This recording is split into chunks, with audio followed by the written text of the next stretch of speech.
my dues, time after time. I've done my sentence, but committed no crime. And bad mistakes, I've made a few. I've had my share and kicked in my bed, but I've come through. I need to go on, on.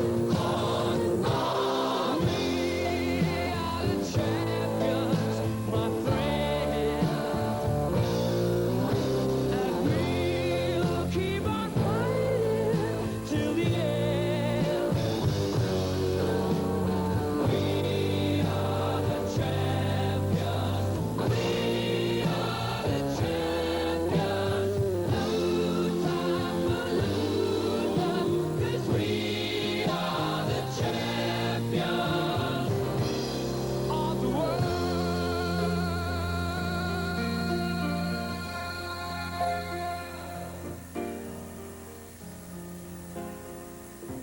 I've taken my bow, my curtain call.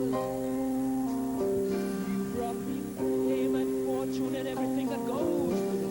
I thank you all, but it's been no bed of roses, no pleasure cruise. I consider it a challenge before the whole human race, and I ain't gonna lose.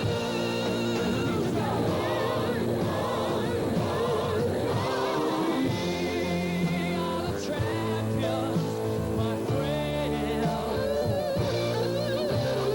We'll keep on fighting till the end. We are the champions.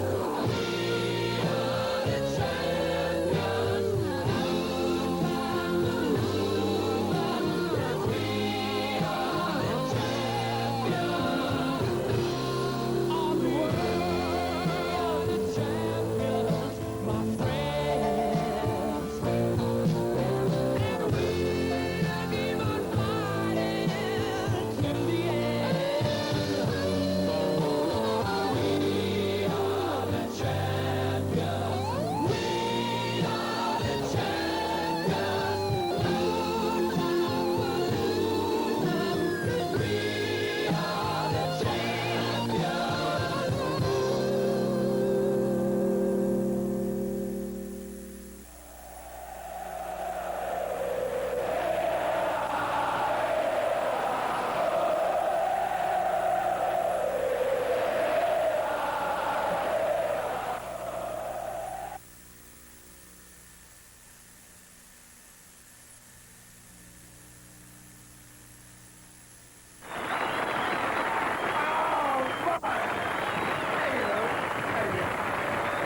Here's one of our late records we like to play for you now, folks.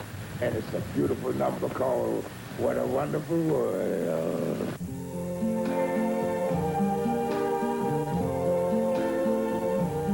I see trees of green,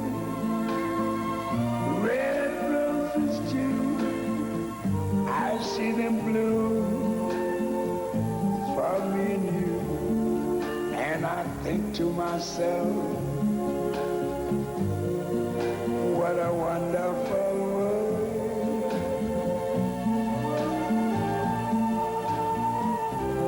I see skies of blue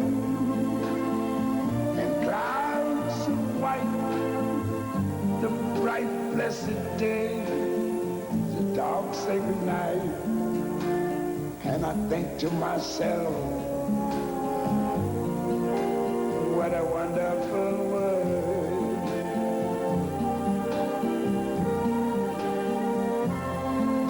The colors of the rainbow, so pretty in the sky, are also on the faces of people going by.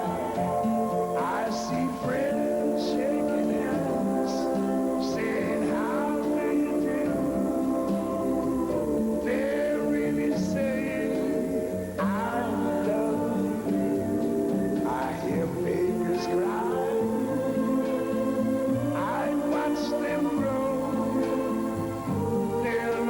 much more than I never knew. And I think to myself, what a wonderful world. Yes, I think to myself, what a wonderful world.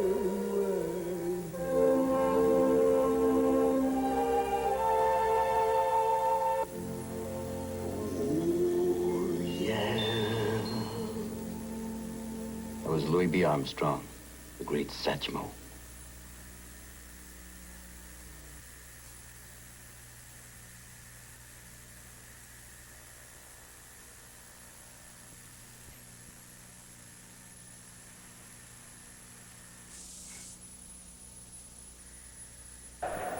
Para sempre, Ayrton. Esta noite sempre vamos celebrar as glórias, as proezas incríveis do campeão, a alegria dos nossos domingos.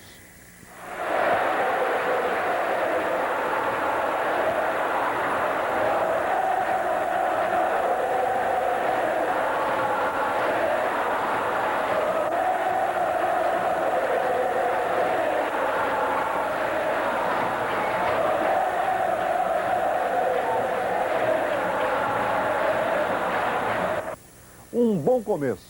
Donington Park, Inglaterra, 1993. A primeira volta mais espetacular da história da Fórmula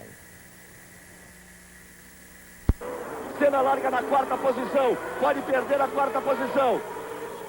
Aí Prost na primeira posição, Hill em segundo, Senna vem ali por dentro. Recupera a quarta posição, deixa Michael Schumacher atrás dele. E já vai com tudo para cima do Karl Wendlinger, já faz a ultrapassagem. É Senna no molhado voando para cima de Wendlinger. E ele já vai para cima de Hill. Para a grande maioria dos pilotos, fazer uma volta mágica como esta em Donington Park já seria garantia de entrar para a história do automobilismo. Para subir na segunda posição. Então, ele já passa Damon Hill. Para Ayrton Senna, foi apenas mais um capítulo de talento e coragem. A volta e Senna já vai para cima de Prost.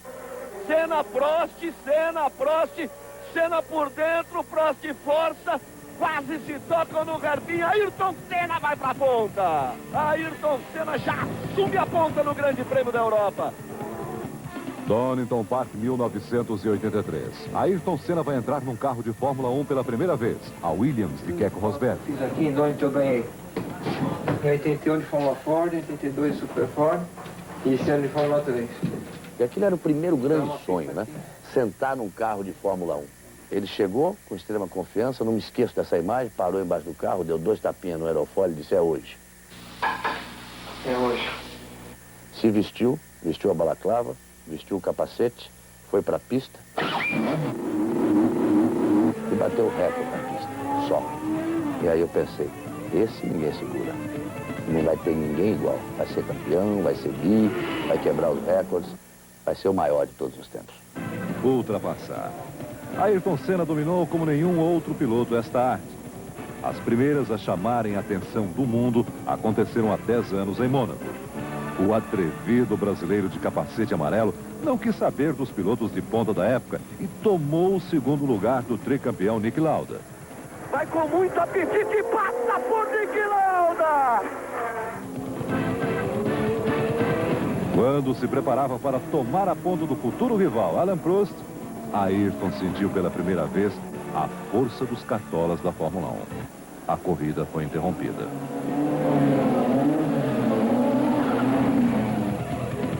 E quantas ultrapassagens foram?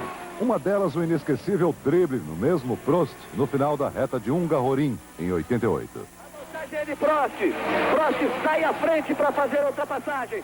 Mas perdeu tangência, volta Ayrton Senna para dar o troco em cima dele. Uma corrida para guardar na memória. O Grande Prêmio do Japão de 88.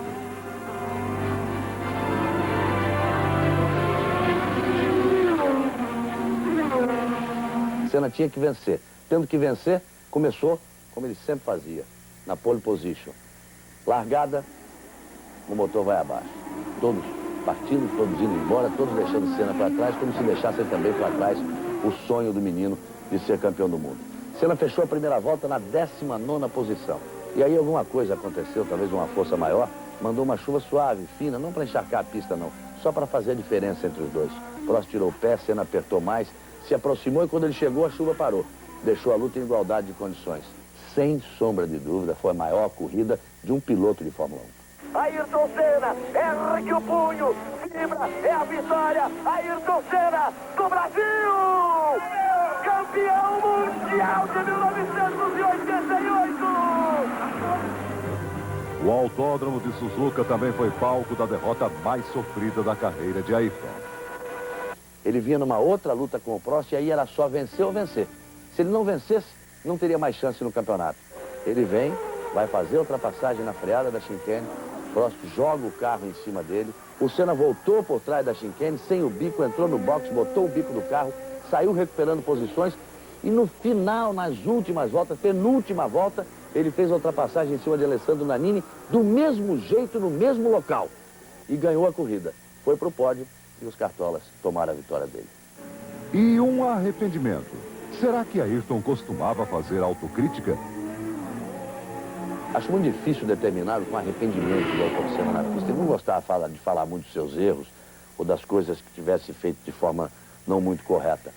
Mas acho que arrependimento de não ter diminuído um pouco, de não ter controlado um pouco a vantagem que tinha de 50 segundos em cima de Prost no Grande Prêmio de Mônaco, quando ele teria que ganhar e acabou batendo na curva de entrada do túnel e perdendo. Agora, uma coisa que eu tenho certeza que todos pudessem imaginar que eu fosse responder, essa eu tenho certeza que ele jamais se arrependeu e nunca, em qualquer dimensão que esteja, vai se arrepender. Ele não se arrependeu de ter trocado o freio pelo acelerador, ter se enganado ali na pedaleira e ter pego o Prost pelo meio no fim da reta na largada do Grande Prêmio do Japão em 1990. Senna tenta arrancar na frente, Prost largou melhor e tomou a frente Prost. Tomou a frente Alain Prost, Senna força, vai por dentro. Aí a batida dos dois e aí se seguir a prova é final de campeonato. O campeonato está terminado e Ayrton Senna é o campeão de 1990. Ayrton decidiu muitas corridas na largada, mas o resultado de uma delas só foi conhecido no último segundo, o Grande Prêmio da Espanha de 86. E ali foi no braço, ele ganhou do Mansell naquele circuito sinuoso, no braço, e a chegada talvez tenha sido a mais fantástica de toda a história da Fórmula 1. Mansell vem alucinado atrás de Ayrton Senna. Vai forçar tudo nessa freada. Ayrton gira na frente dele. Ele vem pela reta. Agora é pressão total no turbo. Vem os dois pela reta. Ayrton Senna, Nigel Mansell, por meio carro, Ayrton Senna.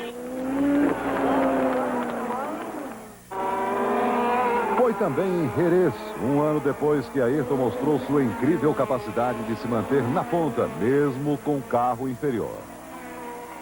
Ali era o talento do Ayrton sendo mostrado. Os carros vinham chegando atrás, 1, 2, 3, 4, 5, 6, porque ele não tinha o mesmo ritmo, e o único ponto de ultrapassagem era no final da reta, e ali ele fazia miséria, trazia para a linha de dentro, não fazia tomada, deixava o lado de fora para o outro, deixava para frear mais dentro, e ninguém freava mais dentro que ele. E o gozado é que vinha o Prost, tentava, dava 3 voltas, desistia. Saía, vinha o outro, tentava, dava mais 4 voltas, desistia. Eles iam trocando ali atrás, todo mundo tentando, e ninguém conseguia passar. Eu contava a corrida perifericamente para ele, né? O que tinha acontecido fora da participação dele.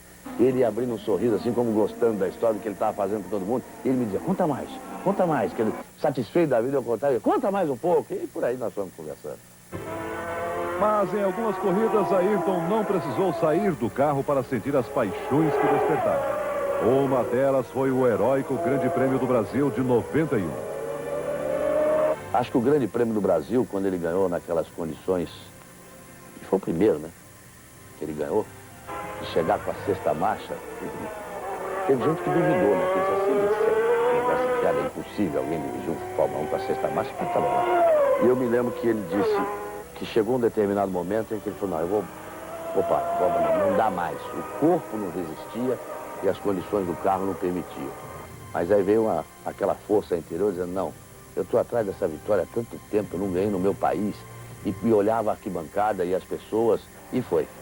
E ganhou, e apagou, depois que ganhou. Eu acho que foi um momento heróico do nosso grande herói.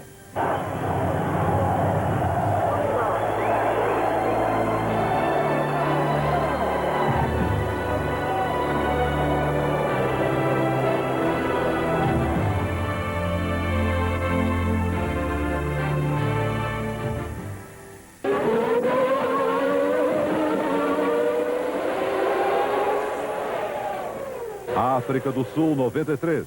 Prost, com sua Williams imbatível, sofre para tomar a ponta de Ayrton. Inglaterra, 93. Nova dor de cabeça para o francês. Prost literalmente tem de rebolar para passar Ayrton.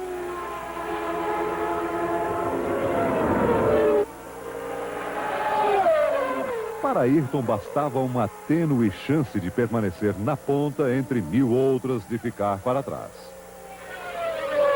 Foi assim que ele garantiu o título em 91. O Ayrton me diz assim, não, eu vou dizer pro Berger ir embora, porque seguro eu que eu me garanto. O austríaco eu não posso garantir, agora eu me garanto, eu vou segurar o Mansell. E o Berger vai embora, porque o Mansell tinha que vencer a qualquer custo. Se não vencesse, não seria campeão, e foi isso que aconteceu. O Ayrton disse pro Berger, olha, largo, mesmo que eu largar na frente, você vai embora. E o Berger foi embora, e o Ayrton ficou segurando o Mansell, só que aí não precisou ter muito trabalho, faltou aquilo que faltava pro Mansell na hora da pressão. E o Mansell no curvão, passou reto Mansell!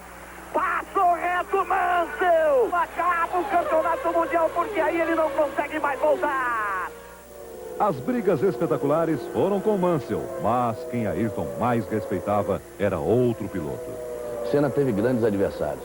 Nelson Piquet, Nigel Mansell, foram tantos, o Schumacher agora nessa fase final, mas o maior adversário de Ayrton Senna foi Alain Prost.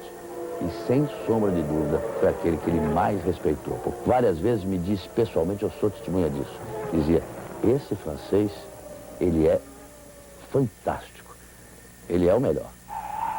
Na busca da pole, a concentração de Ayrton era tão intensa que no treino para o Grande Prêmio de Mônaco, ele perdeu a noção na hora de parar de acelerar.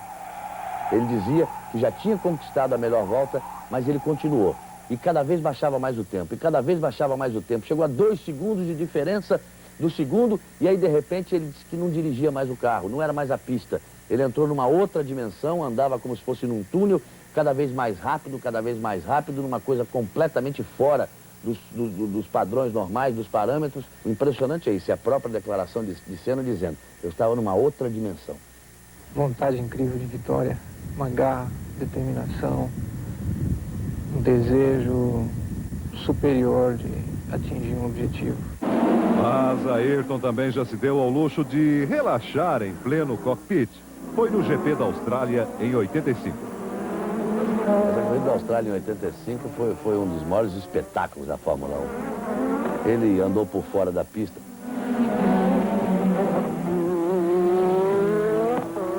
Pulou por cima da zebra. Passou embaixo da arquibancada, na curva da reta. Foi um negócio completamente fora de todos os parâmetros. Mostrou ali uma habilidade fenomenal, mas junto um misto de responsabilidade, excesso de audácia. Andou mais que o carro. Foi uma corrida circense, realmente. Foi um espetáculo fantástico.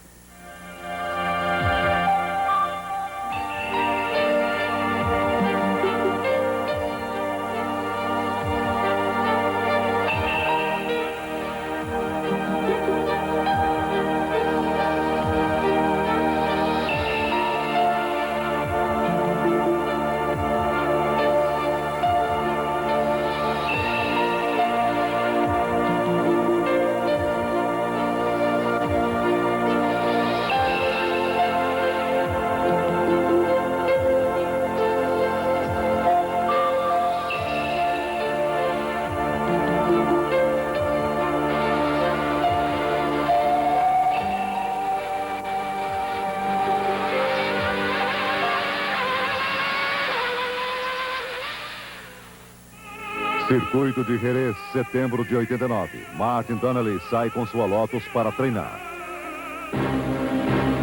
O quadro desenhado na curva atrás dos boxes é terrível. Um grande silêncio enche o autódromo.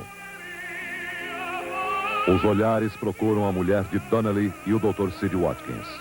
De repente, a Fórmula 1 torna-se uma diversão brutal e inútil, onde o risco da morte sempre reaparece. Donnelly sobrevive milagrosamente. Ayrton faz questão de ver o piloto da Lotus antes de voltar à pista para treinar. Quando você vê situações como essas, você pensa realmente se... até quando você vai resistir a tudo isso? Se você vai passar por tudo isso e sair ileso, sair bem, não só fisicamente, mas psicologicamente. Será que, de repente, depois de tanto sucesso, não está na hora de dar um tempo? No último domingo, o destino tirou brutalmente de Ayrton a chance de escolher a hora de parar. Eu acho que Deus está me dando um presente que eu vim esperando há muito tempo. E ele está me ajudando também muito a ficar calmo, tranquilo, numa boa. Um forte sentimento religioso acompanhou Ayrton desde a primeira vez que entrou num carro de Fórmula 1. E quanto maiores foram os desafios na pista e fora dela, mais Ayrton mergulhou numa viagem mística e solitária que ele mal conseguia definir. Num passeio para um especial com Roberto Carlos, Ayrton chegou a dizer que teve uma visão durante um grande prêmio. Fala de um instante seu com Deus. É muito difícil falar de Deus, é muito difícil sentir Deus. E eu tive o privilégio de ter essa experiência. Isso aconteceu no Grande Prêmio do Japão. Mais claramente para mim, na última volta da corrida, na volta que ia me dar a vitória, finalmente, do campeonato, eu comecei a agradecer no que eu estava fazendo a última volta, eu comecei a agradecer, e eu senti a presença dele, eu visualizei, eu vi, foi uma coisa especial na minha vida, foi uma sensação enorme, e é uma coisa que eu tenho gravada na minha memória, e eu tenho como parte de mim. E eu acho que foi um privilégio que eu tive que pouca gente tem ou teve.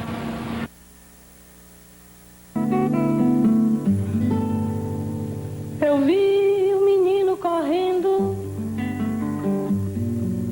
eu vi o tempo brincando ao redor do caminho daquele menino. Eu pus os meus pés no riacho e acho que nunca os tirei. O sol ainda brilha na estrada e eu nunca passei. Desde o tempo do kart até hoje, meus pais foram a chave de tudo. Foram eles que mais tarde voltaram a apoiar e que acompanham realmente com afinco a minha carreira. Sempre fui muito ligado à família e sempre gostei demais de estar junto deles. Por outro lado, eu cresci com alguma coisa dentro de mim, no sangue, no coração, na cabeça, que tem alguma coisa a ver com o motor, com o barulho, com um volante e 4 rodas, enfim. Eu perguntei um dia para ele, e quando você pensa em parar? Olha, mãe, o dia que eu for campeão, eu paro. Eu me lembro de algum assunto como esse, mas não totalmente. Mas eu sei, no fundo, que não é isso, que não é verdadeiro. A gente sabe disso, né? Ela sabe que o dia que der eu paro. A relação do Ayrton com a família é um exemplo, porque sempre foi uma coisa muito forte, muito intensa, de muito respeito, de muito amor, de muito carinho, e que eu tenho absoluta certeza foi fundamental na formação também do grande campeão. Beco, ligadíssimo à família, mas Ayrton Senna era cidadão do mundo. Este apartamento em Mônaco era a residência oficial. Mas o lugar favorito era a casa que tinha em Angra dos Reis, no litoral do estado do Rio. Senna estava sempre lá, nas folgas e nas férias.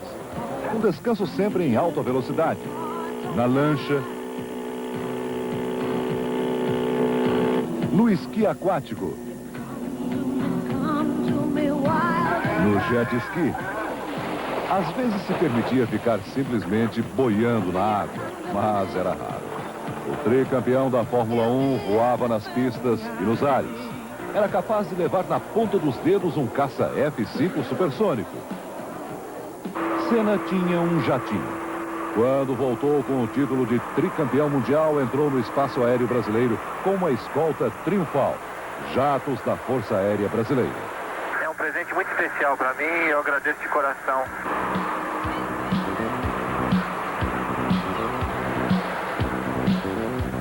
Quando preferia simplesmente passear no espaço, Senna usava seu próprio helicóptero. Eu adoro helicóptero, eu tenho avião também, mas helicóptero é muito mais gostoso de voar, porque você tem a oportunidade de voar devagar, lento, baixo, e vendo um montão de coisas que avião você não vê. Em outra de suas propriedades, uma fazenda de 2 milhões de metros quadrados em Tatuí, interior de São Paulo, Senna construiu um kartódromo. A pista foi inaugurada com uma corrida e, sob a lona vermelha de um circo, show de Chitãozinho e Chororó. Ayrton gostava de música. Em 92, sambou no Carnaval do Rio. E no ano passado, na Austrália, depois de vencer o Grande Prêmio, foi a um show de Tina Turner. Ela se desmanchou. Sou sua fã, sou sua fã. I'm a fan. I'm really a fan. I'm very excited. Congratulations. You know who that is? Senna, right? Tina disse que ele era the best, o melhor. The best? Disse e cantou.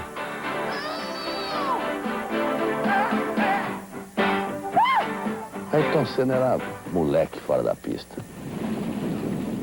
Ai! Ai! Coisa de moleque, mas isso é coisa muito deles. Ele também foi vítima disso, que o Berger, que é o campeão mundial, fez muita coisa com ele. A maior que fez, se não me engano, com o Ayrton. Eles voltavam da Austrália, iam passar pela Argentina, o Berger pegou o passaporte do Ayrton e cortou. Onde é a fotografia, cortou, tirou e colou uma fotografia de uma mulher sem roupa ali. E ele não viu quando ele chegou na alfândega, todo tricampeão do mundo, que ele chegou na alfândega para passar, pegou o passaporte, abriu, o cara olhou, olhava para ele, olhava para aquilo, olhava, quer dizer, um negócio. E eles assim, eles iam levando a vida, porque é o estilo de vida de um piloto de corrida, de um corredor de Fórmula 1, e um com o outro, eles, as brincadeiras assim, mas aí eram, no bom sentido da palavra, era um moleque. Esse ritmo marcou a vida de Senna. O ritmo do nadador, do corredor, do atleta sempre em plena forma.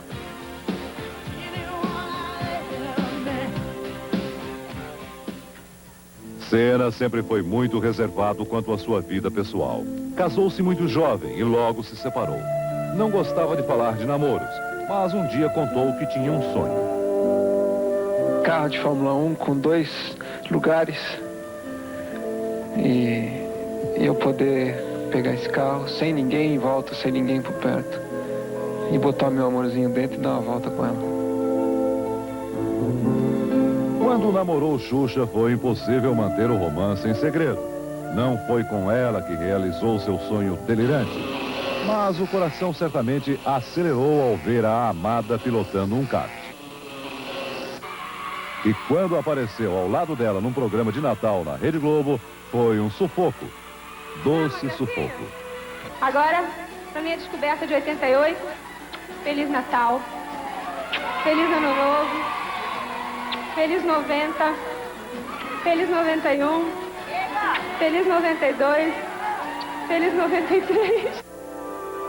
Xuxa chorou muito a morte de Senna, mas não quis falar sobre ele. Nenhuma palavra. Só a saudade. O Senna que apareceu no circuito de Imola na sexta-feira que antecede o Grande Prêmio era um homem diferente. Havia algo estranho no ar, algo que parecia incomodá-lo. Senna estava distante, não mostrava aquela confiança contagiante de sempre. Mas por quê? Os amigos e companheiros de trabalho notaram a mudança. Veja o depoimento da francesa Valérie Jorquera, técnica da Elf, a empresa que fornece combustível para a Williams. Para mim, não estava como sempre. Estava branco, estava pálido, não estava bem. Parecia que não estava bem. Estava diferente das outras vezes. Isso antes ou depois dos acidentes com o Barrichello e com o Ratzenberger? Antes. Estava já... sexta-feira já estava assim. Eu falei com o Patrese, que Patrese também dizia que não encontrava bem. Mas de onde vinha tanta preocupação? Senna se sentia sob pressão. Lutou muito para pilotar uma Williams e, quando conseguiu, encontrou um carro rápido, mas instável, difícil de pilotar, nervoso nas curvas, como chegou a descrever. Mas o carro não era tudo. Schumacher, o rival desse ano, era o Senna de ontem. O Senna de 25 anos, disposto a tudo, mas ainda sem a obrigação de ter que vencer. A pressão maior está sobre Senna. Treino de classificação de sexta-feira. Do box da Williams, Senna acompanha Jordan e Rubens Barrichello levantar voo e se destruir no duro asfalto de Imola. Rubinho já era uma espécie de pupilo de Senna, alguém por quem o tricampeão já demonstrava carinho especial nos últimos tempos. Momentos depois do acidente, Senna foi o único piloto que parou tudo o que estava fazendo para ir até o centro médico onde Rubinho estava. Na saída, era um homem assustado e emocionado. Ayrton, tá tudo bem, Ayrton? Tá bem, ele tá bem. Tá, ele tomou um susto, ele tá meio, chocado, mas ele tá bem. Ele não tem nada quebrado, aparentemente. Tá falando normal e... Essa foi também a última entrevista do tricampeão. Os acidentes sempre comoveram Ayrton Senna. Imagens como essa, em que ele para seu carro para atender o piloto Eric Comas na Bélgica, marcaram. O piloto mais corajoso da Fórmula 1 era também o mais sensível. Sábado, 24 horas antes do dia fatal. Do box da Williams, Senna presencia a morte na cruel pista de Imola. Incrédulo, Senna vê o austríaco Roland Ratzenberger bater em um muro de concreto a 300 km por hora. Era como se ele pudesse assistir ao amanhã. Especialmente essas imagens chocaram Ayrton Senna. O Ayrton estava totalmente transtornado, nessa hora ele levantou e não conseguiu continuar vendo as imagens. Foi para trás do box, sentou e chorou. Foi a primeira vez que eu vi ele totalmente abalado. Senna escolhe o silêncio para mostrar seu sentimento. Decide não dar entrevistas. O choque agora se transforma em revolta. Senna é chamado à torre do autódromo. A direção de prova chama sua atenção. Diz que Senna tinha que se preocupar em pilotar. Não tinha nada que ter ido até o local do acidente. Senna ainda fica longos minutos na torre de Imola, olhando para o nada. No final da tarde de sábado, o único momento alegre. Nessa conversa com Rubinho Barrichello, Senna disse o quanto era bom poder ver o jovem piloto inteiro, depois de um acidente tão dramático. No mesmo sábado, Frank Williams disse que tinha notado o quanto Senna tinha ficado abalado com o acidente de Ratzenberger. O senhor acha que algo precisa ser feito sobre a segurança na Fórmula 1? Perguntei. Nada pode ser perfeito. É algo cínico de dizer, mas assim é o mundo. Esse é um circuito extremamente veloz. Na volta anterior ao acidente, Ratzenberger chegou a 314 km por hora. Isso é alta velocidade. E ele se chocou contra um muro de concreto. Não é preciso uma reação de pânico. Não é preciso mudar o mundo do dia para a noite. Mas no dia seguinte, o mundo da Fórmula 1 mudou. Em 10 anos de Fórmula 1, Ayrton Senna nunca tinha entrado em um grande prêmio sob tamanha tensão. As imagens que você vai acompanhar agora mostram a última reunião de Senna com os engenheiros da Williams e os técnicos da empresa que fornece os pneus. São imagens inéditas que mostram bem como estava o ambiente na equipe de Ayrton. As sequências não são completas, mas algumas das frases captadas chamam a atenção. Senna está preocupado. Não posso ter uma desvantagem como essa por uma questão técnica, disse ele. Não é minha responsabilidade. Senna está descontente com algo relacionado aos pneus. Não funciona, repete ele. Outra frase de Senna. Esse negócio é sério. Não dá para fazer concessões. Alguém tem que fazer direito. Mas é de Frank Williams a frase que mais impressiona. Ele se dirige a um dos técnicos de pneus. Faça o que Ayrton quer. Se Ayrton sofrer um acidente, você estará em grande problema.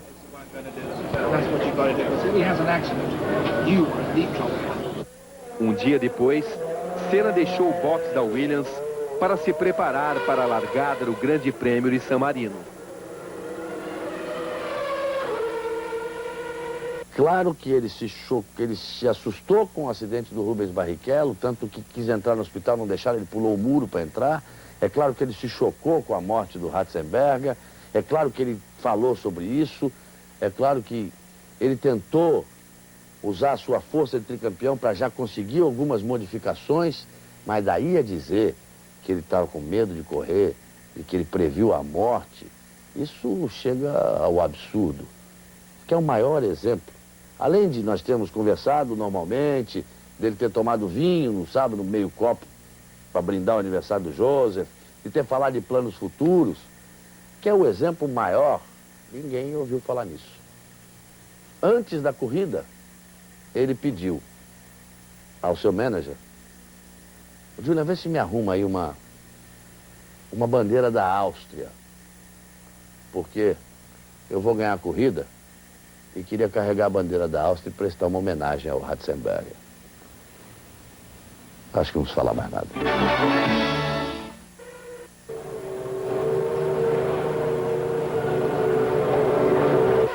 O cinegrafista francês Armand Deus trabalha há 2 anos na cobertura da Fórmula 1 da TV Globo. Ayrton Senna se acostumou com a presença de Armand. Senna chegava a esperar o cinegrafista para começar as suas entrevistas.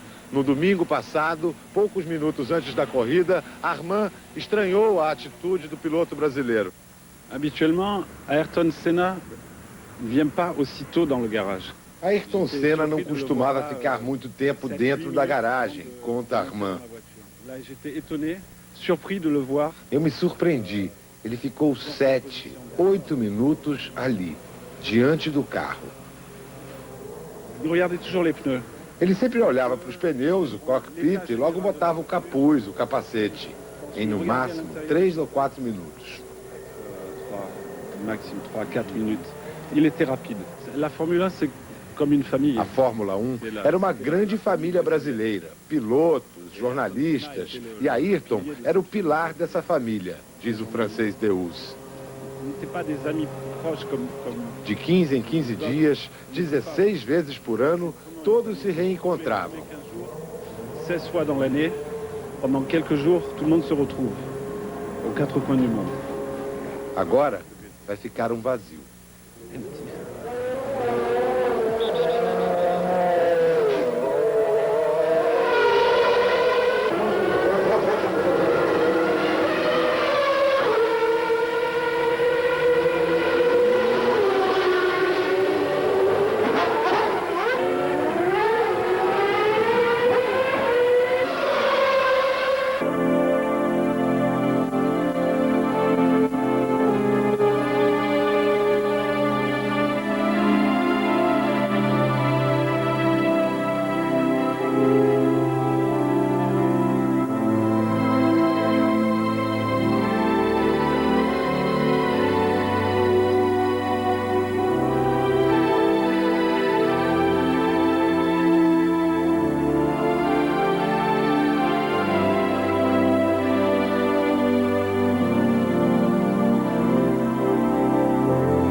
a toda velocidade na liderança de um grande prêmio. Assim, do jeito que sempre viveu, sem medo do perigo, a caminho de uma nova vitória, o tricampeão Ayrton Senna da Silva encontrou a morte aos 34 anos de idade. A tragédia esperava por Ayrton Senna numa curva fechada no Grande Prêmio de San Marino, uma corrida que entra para a história da Fórmula 1 como sinônimo de pesadelo. O piloto que levou o nome do Brasil aos pódios das pistas de corrida de todo o mundo foi declarado morto pelos médicos a 1h40 da tarde, hora de Brasília, na UTI de um hospital em Bolonha, na Itália. Passa rasgando na reta Ayrton Senna, 6 voltas completadas. Aí ele tenta fazer falar mais alto o seu motor Renault em relação ao motor Ford. É a parte de maior velocidade, eles vão atingir aos 330 km por hora. Senna bateu forte. Senna escapou e bateu muito forte. Pela câmera do carro de Schumacher, você vê o momento em que o carro de Senna sai para a direita em direção ao muro. Por esse ângulo, se pode ver que Senna passou reto.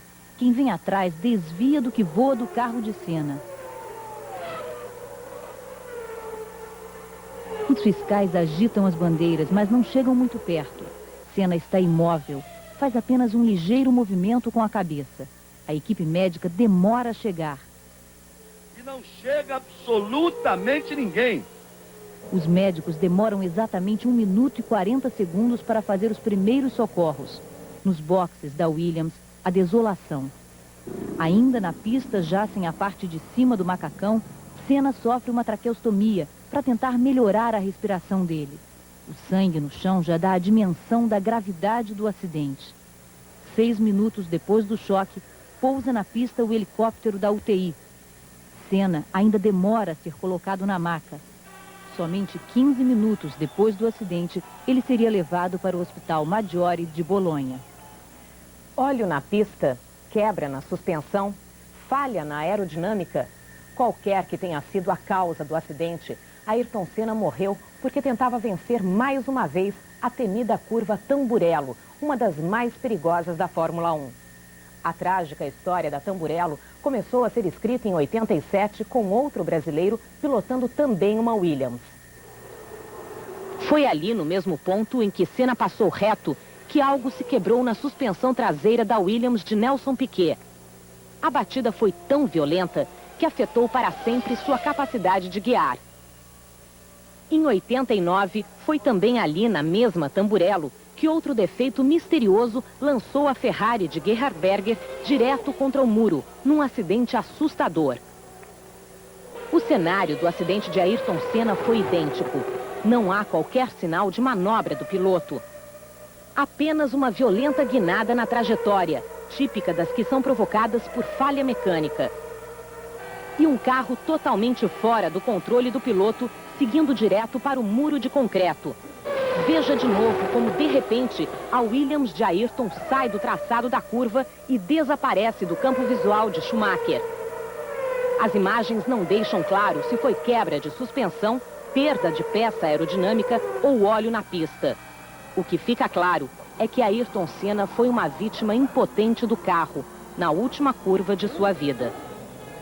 A cada acidente, a segurança da Fórmula 1 é colocada em discussão. Afinal, a tecnologia pode proteger totalmente a integridade física dos pilotos? As normas estabelecidas para a construção dos carros se tornaram mais rígidas nos últimos anos e os materiais bem mais resistentes. Para os pilotos, o uso da fibra de carbono é quase uma garantia de que no lugar onde eles pilotam em busca das vitórias, a consequência dos grandes acidentes não chega. A tecnologia sofisticada da Fórmula 1 criou um cockpit capaz de absorver impactos em alta velocidade. Mas hoje, esta chamada célula de sobrevivência não salvou da morte o piloto Ayrton Senna. Este espaço praticamente indestrutível, que protege pés, pernas e corpo, mostrou da forma mais trágica que a cabeça ainda é extremamente vulnerável aos impactos. Enquanto o corpo está resguardado pelo cockpit, a cabeça fica solta, protegida apenas pelo capacete. Mas a proteção é relativa. O capacete evita traumas, mas não quando se está a 300 km por hora. Não adianta o capacete também, à prova de grandes impactos, se você depois coloca uma reta, como onde o piloto atinge uma velocidade de mais de 300 km por hora, não tem uma área de escape adequada e não tem nada que vá segurar esse impacto. No acidente, Ayrton Senna teve o que os médicos definem como desaceleração cerebral. O choque é semelhante ao de uma pessoa que cai de um prédio de 30 andares. No momento em que Ayrton Senna bateu em Imola a mais de 200 km por hora, o cérebro do piloto sofreu o que os médicos chamam de desaceleração súbita. É um impacto violento. O cérebro se contrai e bate várias vezes contra os ossos do crânio. Além disso, o crânio também bateu contra o capacete. O choque duplo provocou afundamento de crânio, traumatismo e lesões múltiplas. Os efeitos desse impacto em alta velocidade acabaram se tornando o tema principal das discussões neste congresso de neurocirurgiões no Rio de Janeiro. Numa batida a mais de 200 km por hora, segundo os neurocirurgiões, o impacto que o cérebro recebe equivale à queda de um edifício de mais de 30 andares. Dificilmente uma pessoa poderia sobreviver a um acidente como esse. O cérebro vai àquela velocidade de 300 km por hora e subitamente é freado. Então, a região posterior, a região que vai de encontro ao osso, também recebe um impacto tão forte quanto o impacto direto. O sentimento de solidariedade levou centenas de fãs para a frente da casa do piloto em São Paulo. Logo depois do acidente, já começou a chegar muita gente no prédio onde mora a família Senna, no bairro Pacaembu, zona oeste de São Paulo. Os vizinhos preocupados queriam saber do piloto. Nas janelas, a angústia de acompanhar as notícias e de dividir o medo com os amigos. Não há mais esperança para Ayrton Senna. Ele está clinicamente morto. No final da manhã, chegou a mãe de Ayrton Senna, dona Neide, de cabeça baixa e sem falar com ninguém. Ela vinha da fazenda da família em Tatuí, no interior de São Paulo, onde o pai de Ayrton, Milton Senna, tinha ficado sob efeito de calmantes. Juntava gente na rua, a polícia organizou o trânsito e ninguém arredava a pé na esperança de que um milagre trouxesse de volta o Ayrton sorridente dos pôsteres e a alegria de mais um autógrafo. Morreu Ayrton Senna da Silva. Uma notícia que a gente nunca gostaria de dar.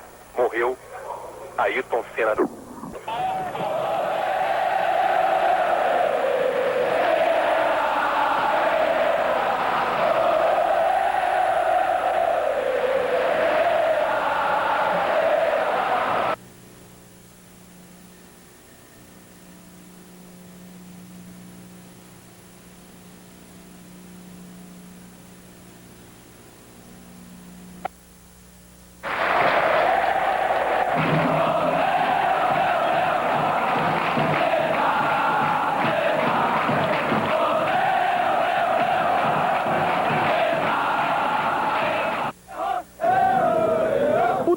Maracanã cheio e colorido, só que o palco da festa vira cenário de uma comoção coletiva.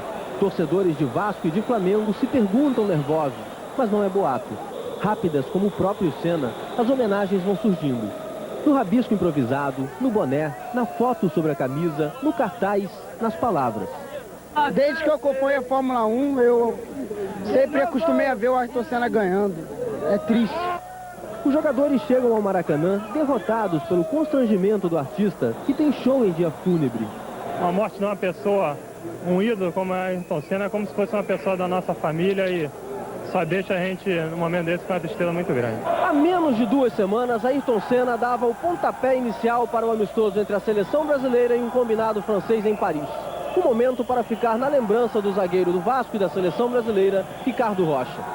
É uma emoção muito grande, né? Eu acho que quando ele entrou, todo o estádio aplaudiu, né? Então você vê numa casa de um adversário, a rivalidade que tinha entre ele e o Prost, todo o estádio aplaudindo. Ele tinha um carinho em todo lugar que ele ia, por parte de todos os torcedores. É uma pena lamentável realmente. A emoção é do tamanho do maior estádio do mundo. 1 minuto de silêncio para Ayrton Senna. Em seguida, o adeus, de arrepiar. A torcida acena, para Senna, e dá uma força para aquele que pilotava os sonhos de todo brasileiro.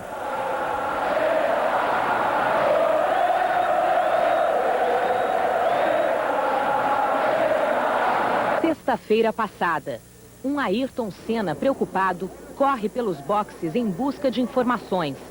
O tricampeão estava angustiado com o acidente de Rubinho Barrichello. Depois, no hospital, ao confortar o amigo, deu a última entrevista. Bem, ele está bem. Tá, ele tomou um susto, ele está meio chocado, mas ele está bem. Ele não tem nada quebrado, aparentemente. Está falando normal e está tudo bem, pelo que eu vi. E os médicos falaram que ele está bem, só que estão fazendo ainda controles, não terminou o controle. Mas, assim, no essencial, está tudo bem com ele. Está se movimentando? Tá, ele movimenta tudo, aparentemente não quebrou nada. Já fizeram esse cheque todo de braço, peito, perna, pescoço. Falta fazer ainda mais o pescoço, mas ele está bem, que ele está se movimentando. Sábado, a morte de Ratzenberger expõe definitivamente os riscos da pista de Imola. Senna lidera um protesto e se retira do treino. Irritado com a falta de segurança, ele vai ao local em que Ratzenberger bateu e cobra dos fiscais explicações para o acidente. Hoje de manhã, apesar de todas as preocupações e pressentimentos, Senna se prepara calma e lentamente para a última corrida de sua vida. Um momento de concentração antes da largada definitiva de uma carreira vitoriosa. Este trágico final de semana em Imola não deixa dúvidas de que a Fórmula 1 está muito mais perigosa. Com as novas regras de construção, os carros agora dependem muito mais dos pilotos. As corridas e treinos ficaram mais emocionantes, competitivos e muito mais perigosos. Com as novas regras da FISA, os pneus estão mais estreitos e por isso os carros derrapam mais facilmente, como nesta manobra de Pierluigi Martini na corrida de hoje. Os motores não têm mais um computador para controlar a aceleração excessiva. Ou seja, agora quem errar na dose, no pedal, sai da pista, como aconteceu com Rubens Barrichello no treino de sexta-feira. As suspensões agora não são mais inteligentes. Isto significa que um acerto ruim não vai ser corrigido na pista. E o que é pior, o piloto terá muito menos conforto para guiar no limite. Com a volta do reabastecimento, os carros podem largar mais leves e o ritmo de corrida passou a ser muito parecido com os dos treinos. Os spoilers e aerofólios têm uma área menor e, por isso, a pressão aerodinâmica que prende o carro no chão é bem menor. Coincidência ou não, antes do trágico final de semana em Imola, 2 pilotos foram parar no hospital depois de acidentes em testes particulares. Jean Alesi, da Ferrari, e JJ Leto, da Benetton. 2 pilotos que, apesar do talento, foram traídos pelos novos e perigosos carros da Fórmula 1. Aqui nesse hospital, o Hospital Maggiore de Bolonha, morreu hoje Ayrton Senna da Silva.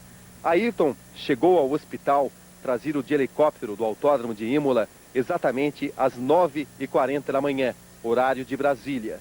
Sua morte aconteceu às 1h40 da tarde, também horário de Brasília.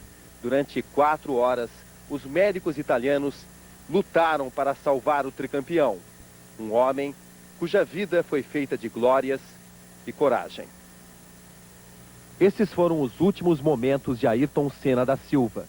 9h32 da manhã, horário de Brasília. Ayrton Senna é levado do Autódromo de Imola para o Hospital Maggiore de Bolonha. 9h44 da manhã, Senna chega ao Hospital Maggiore. 10h30 da manhã, a doutora Maria Tereza Fiandri, chefe do Departamento de Reanimação do hospital, transmite o primeiro boletim sobre as condições de Ayrton Senna. O estado do paciente é muito grave.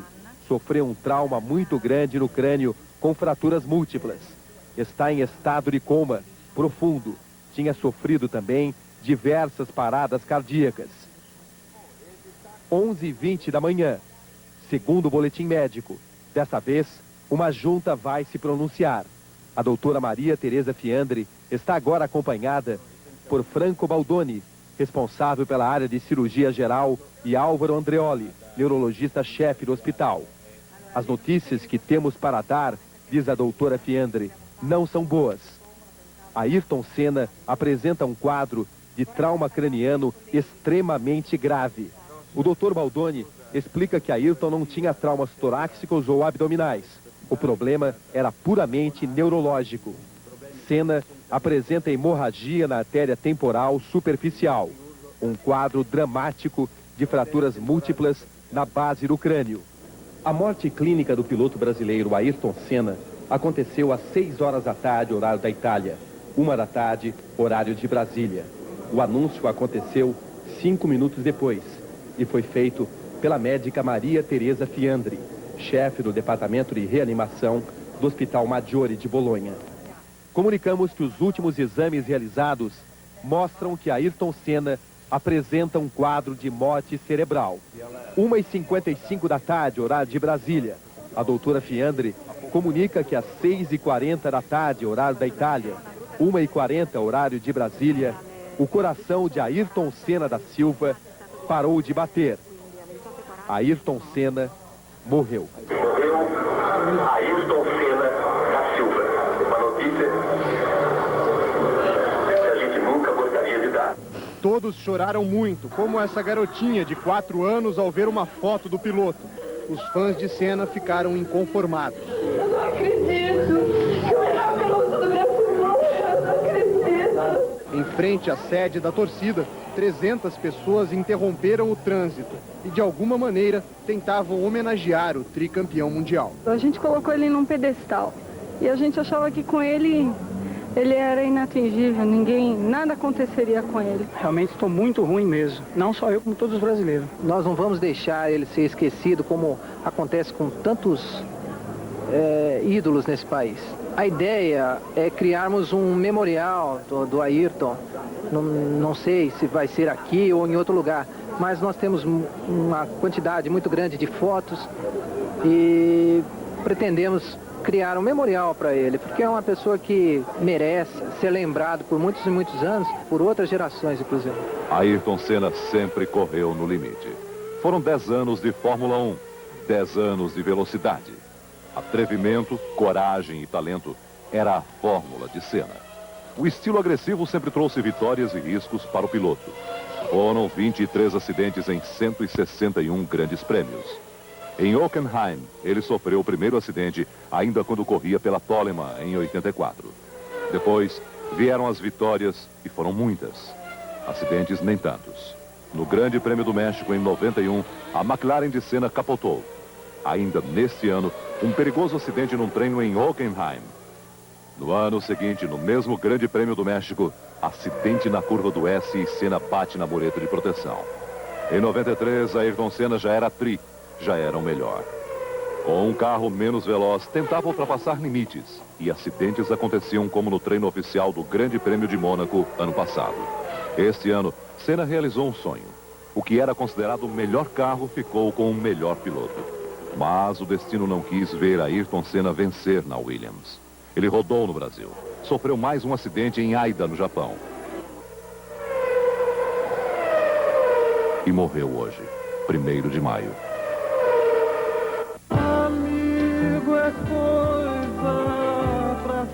Lá se vai Senna, o piloto. Não é só um cockpit que fica vazio. Lá se vai Ayrton Senna, o ídolo. Não é só a torcida que cala. Lá se vai Ayrton Senna da Silva, o símbolo. O da Silva, que durante anos tão difíceis foi nossa maior alegria. Mais que piloto, mais que mito. Este moço era a imagem de um Brasil vencedor. Se a seleção é a pátria de chuteiras, Senna foi a pátria de capacete, macacão e pódio. Em quantos domingos ele nos deu carona a todos naquele carro mágico? Em quantos domingos ele nos deu o doce e gelado banho de champanhe? Banhos que lavavam a alma.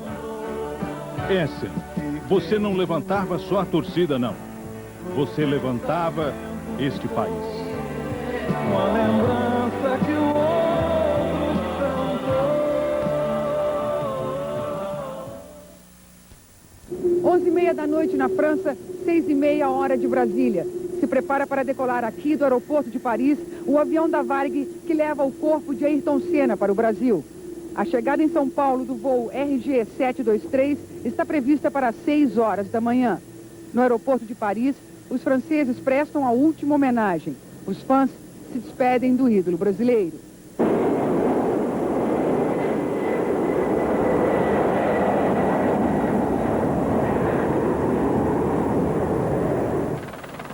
Este começo de manhã de quarta-feira, para acompanhar a chegada do corpo de Ayrton Senna.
indivíduos da Academia da Polícia Militar e também do Corpo de Bombeiros de São Paulo.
Imagens ao vivo da frente da Assembleia Legislativa de São Paulo.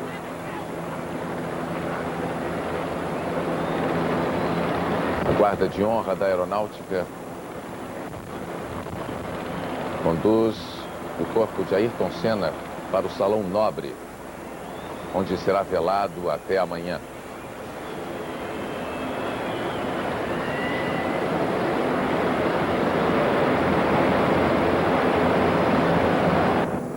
já foi acertado com a família de Ayrton.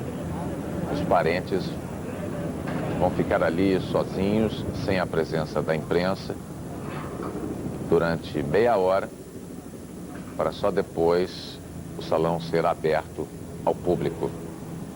Vai ser, na verdade, o encontro da família com Senna, desde que ele partiu no começo do mês de abril para Portugal, Espanha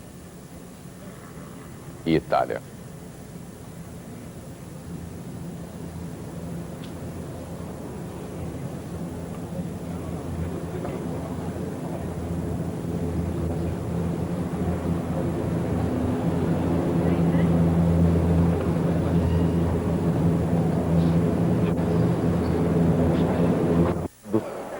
A fila imensa que já está formada. A informação da repórter Graziela Azevedo. As pessoas realmente não param de chegar, não param de passar por aqui. A fila é enorme, não dá para nem imaginar a que horas essa fila vai terminar. São muitas pessoas querendo se despedir, elas entram aqui no cordão de isolamento, tem que passar rapidamente pelo Salão Nobre aqui da Assembleia Legislativa e já vão saindo ali do outro lado. As pessoas vêm trazendo bandeiras do Brasil, vêm trazendo fotos do Ayrton Senna e muitos cartazes com frases, com homenagens para o nosso querido piloto nessa última despedida. Bonner.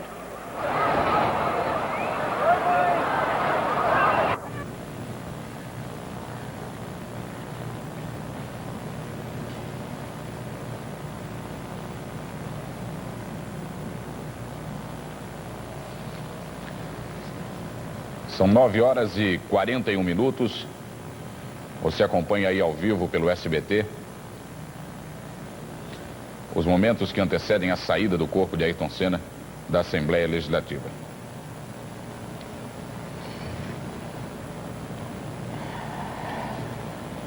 Aí a Polícia Militar, também a Polícia do Exército, fazendo um cordão para prestar também a sua homenagem à guarda de honra a Ayrton Senna. Nesse momento, os cadetes se preparam para levar o caixão com o corpo de Ayrton. São momentos de muita tristeza para todos nós, que sempre aprendemos a dar muitas risadas, muitos sorrisos que ele, Ayrton Senna, nos proporcionava e que hoje, lamentavelmente, temos que dizer adeus a um dos grandes heróis do nosso país.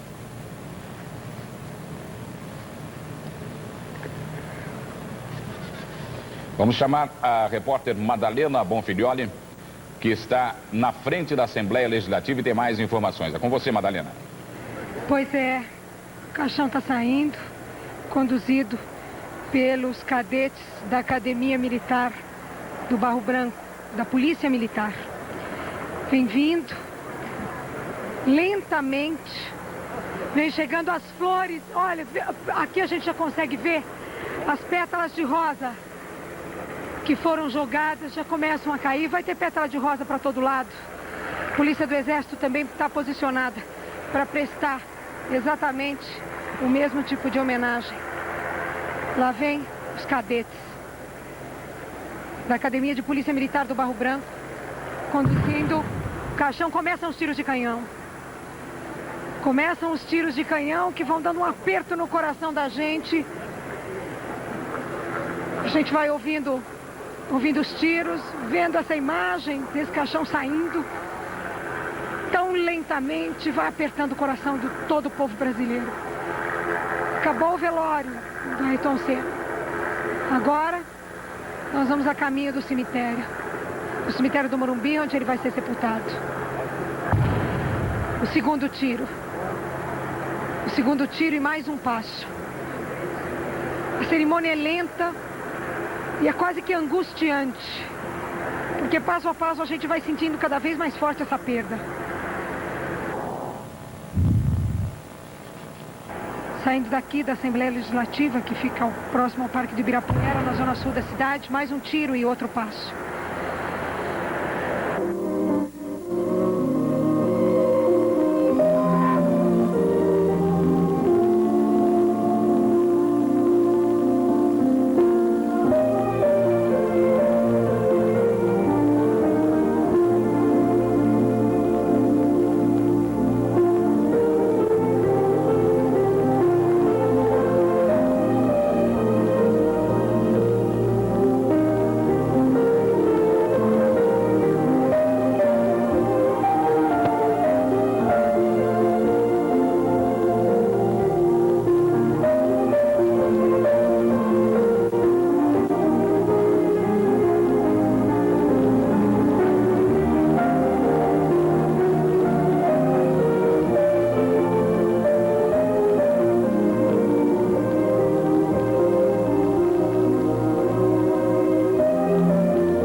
Pega a grande reta.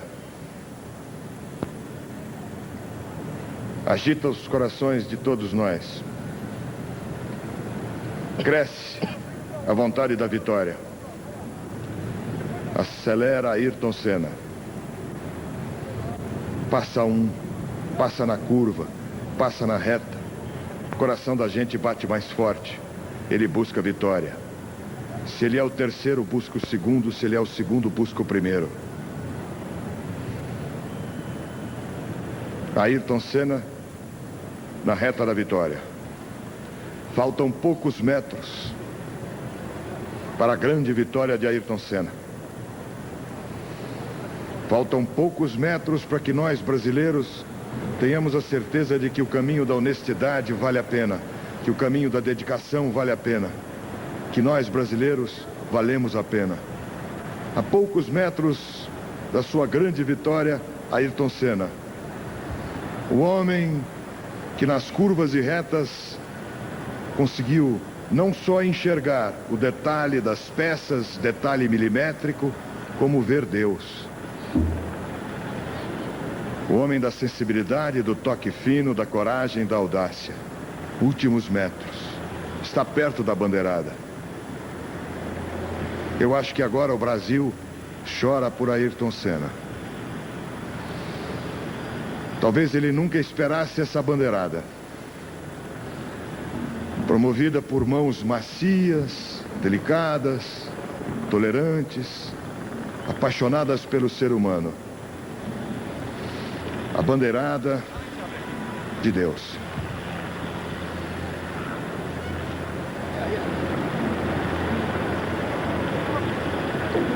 Senna, você, como sempre, baixinho danado, comoveu o Brasil.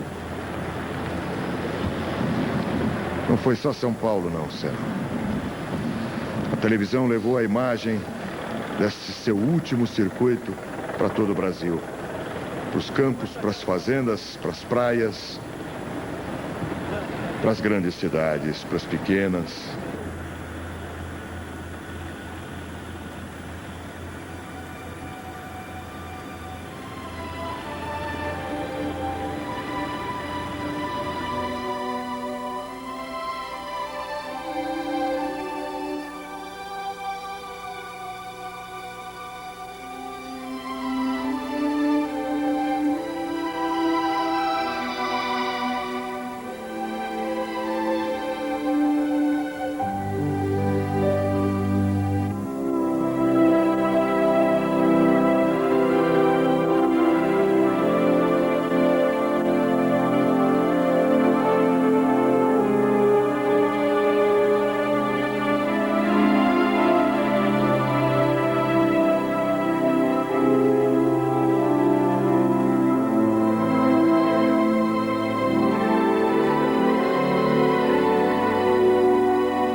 O estoque de adjetivos para definir o que Ayrton Senna fez pelas pistas do mundo acabou muito antes de sua morte.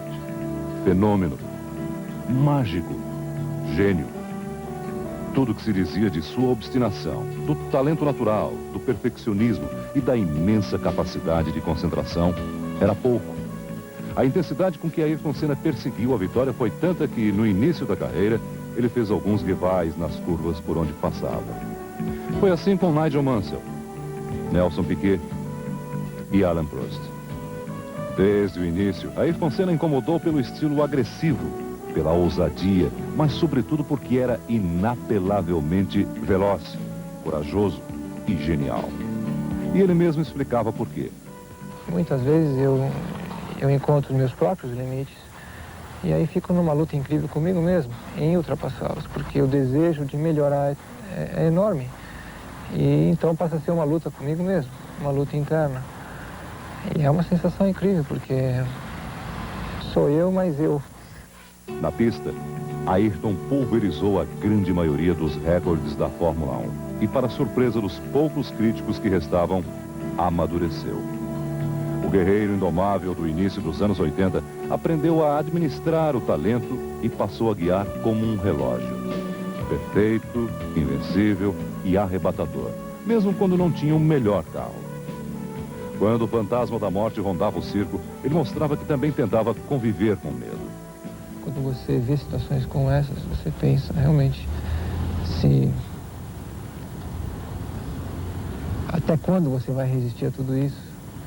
Se você vai passar por tudo isso e sair ileso, sair bem, não só fisicamente, mas psicologicamente. Será que, de repente, depois de tanto sucesso, não está na hora de dar um tempo? Mas bastava estar de volta à pista para que renascesse em Ayrton a paixão que começou nos jipes inofensivos da infância. O Beco, filho do seu Milton, de Dona Neide, voltava a ser o herói, refém de uma paixão que ele mesmo mal conseguia explicar. A vontade de vencer que eu tenho é tão grande, Galvão. E ela é tão forte dentro de mim. E eu me acostumei mal a vencer. Em todas as categorias que eu passei, eu sempre venci. Que a Fórmula 1 foi uma experiência totalmente diferente, onde eu não tive condições de vencer até esse ano. E eu tive muitos momentos de frustração. E isso mexe com você, mexe com a tua estrutura. E a maior dificuldade que eu encontrei, em muitos momentos, fui eu mesmo. Uma página inesquecível da história da paixão do homem pela velocidade acaba de ser virada. Ayrton Senna morreu. Morreu na ponta, liderando uma corrida, deixando para trás os outros pilotos e o mundo inteiro a tentar desvendar o seu mito.